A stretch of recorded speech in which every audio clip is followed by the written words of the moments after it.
Resilience. It's something we all need. It's an essential character trait for overall well-being, improved mental health, and building stronger relationships. In short, resilience is a key part of living a happy and successful life. Dr. Taryn Marie Stejskal is world-renowned and an expert in resilience, mental health, and well-being. She knows a lot about resilience and how to develop it, and she recalls a time early in her life where she discovered it. Let's start with 8-year-old Taryn, who was sitting in Mrs. Robinson's third grade class, and there I am in my little third grade desk, and for the third year in a row, I hear my name called in the lowest reading group in the classroom, the remedial reading group. And I feel this emotion inside of me. What I describe it as today is, I believe I'm meant for more. I know that I'm not meant to be in this remedial reading group. And so was also a polite child. And so I waited till she was done reading the reading group lists, and I march up to her desk in the front of the classroom. And I say, Mrs. Robinson, by the end of this semester, I will be in the highest reading group. And I pretended not to notice the skeptical look on her face. And then as I turned to leave her desk right in front of the class, I had this moment. And I'm turning to leave and I'm like, hold on. But how am I going to do this? I had no idea. And so as I walk back to my desk, I'm starting to formulate a plan.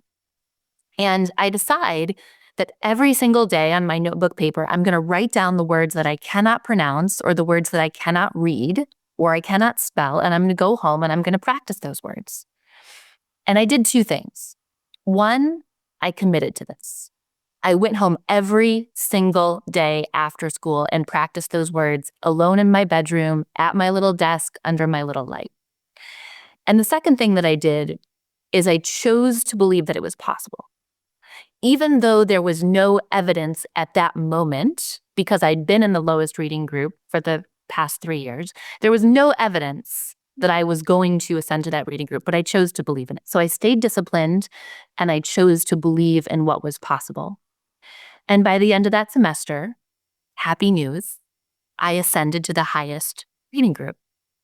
But that's actually not the end of the story, because what happened 30 years later is I decided to get tested for a learning disability. And I found that I was profoundly dyslexic. Information that would have been useful 3 decades before in Mrs. Robinson's classroom. And so I tell you that story because there was a very profound hidden challenge that no one knew about, which was dyslexia, which was keeping me in the lowest reading group.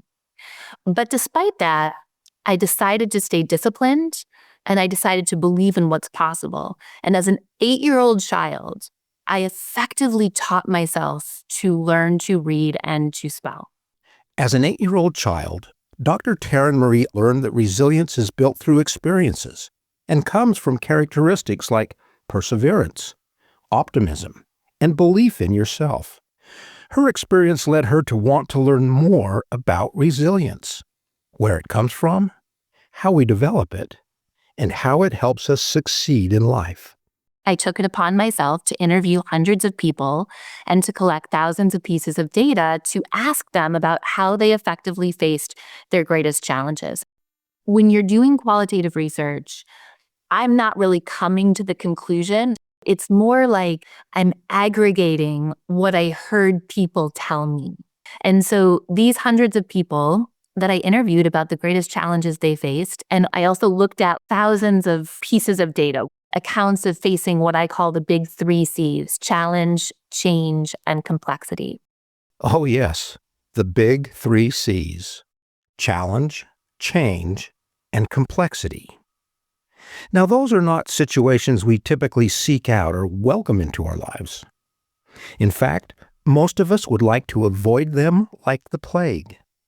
But no matter how much we want to dodge these moments, they will find a way into our lives. I think what's really important for all of us to know is that so often when we face one of the big three C's or all three of them or two together, challenge, change, and complexity, oftentimes we feel like that's our fault.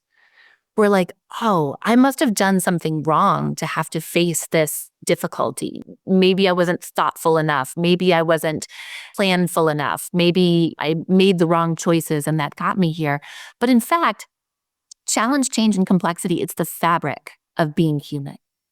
And so we get to stop feeling ashamed for experiencing those things because that's part of the fabric of what it means to be human and to live in this life. And even though the challenges are so hard and so debilitating and so gruesomely awful sometimes, those are also the moments where we have a 10x opportunity to develop and grow and transform.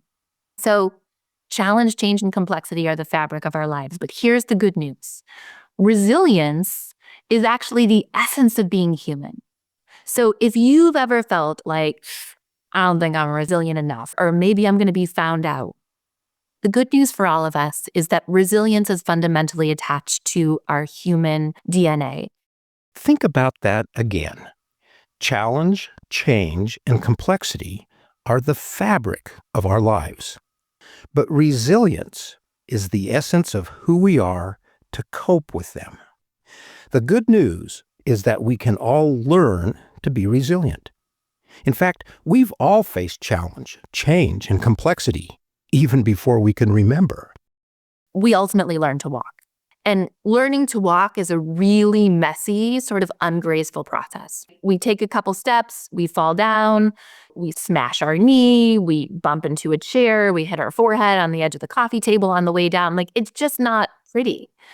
And none of us who are in an able body said, you know what, this walking thing, I don't think so. It's just not for me, right? And so we have that DNA within us to keep moving through these challenges. So even as a toddler, we've learned resilience. But what about when we get older and want to avoid those situations that build resilience? I think what happens when we get to adolescence, young adulthood, is we start questioning that. We start saying, do I really have what it takes? And the answer is yes. The answer is an emphatic yes. It's in all of us. And that's something we should never forget, especially when we start doubting ourselves, throwing our hands in the air and telling ourselves we will never have the willpower or motivation to take even that first step because we feel paralyzed by the challenges we face. So have courage and move forward, never doubting you have what it takes. Remembering every challenge is an opportunity to strengthen your resolve, realize your own strengths, and build your resilience. It is in the hindsight, being 2020, that we're able to look back on those moments and to say, oh, here's what I learned. Here's how I grew. Here's how I deepened my trust for myself. Here's how I discovered this strength. Here's how I expanded my empathy. Here's how I built my wisdom. And then we'll find in our lives that later on it's like, oh, because I went through that thing, I now have this capability, this understanding, this experience, and now I'm uniquely positioned to do something else that's shown up in my life. To take those trials and to know that ultimately, and to believe that we will triumph over them, even if we don't know in the moment, especially if we don't know in the moment how that is going to occur.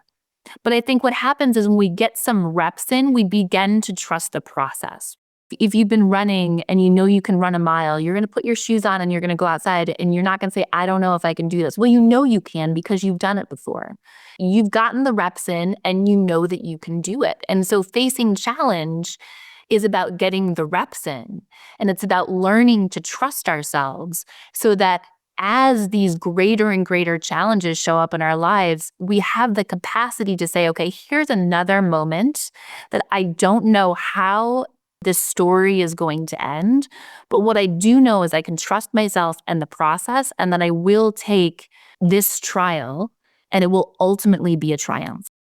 We often think of resilience as a negative, something to stay away from because it also represents facing challenges and feeling overwhelmed. But like a muscle, our resilience strengthens when we put it to use. It is absolutely okay, more than okay, to be overwhelmed, to feel a sense of stress, a sense of fear, a sense of disappointment, anxiety, depression.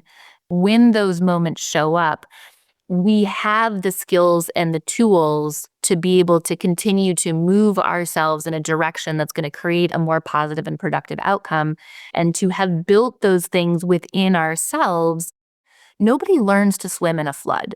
If you don't know how to swim when a flood's coming, you're just not going to figure it out. And so these practices are basically the swim lessons that we all need for the inevitable moments when our life fills up with water and we've got to keep our head up above the surface. Resilience isn't about not struggling.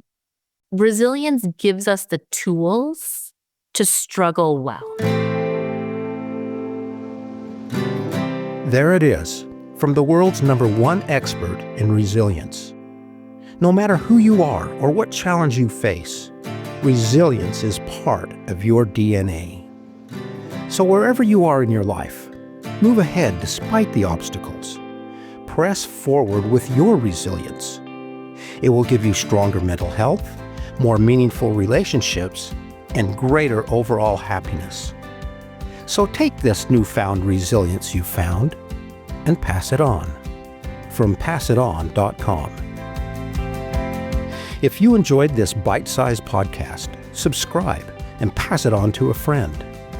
Pass It On the podcast is available on your favorite platform.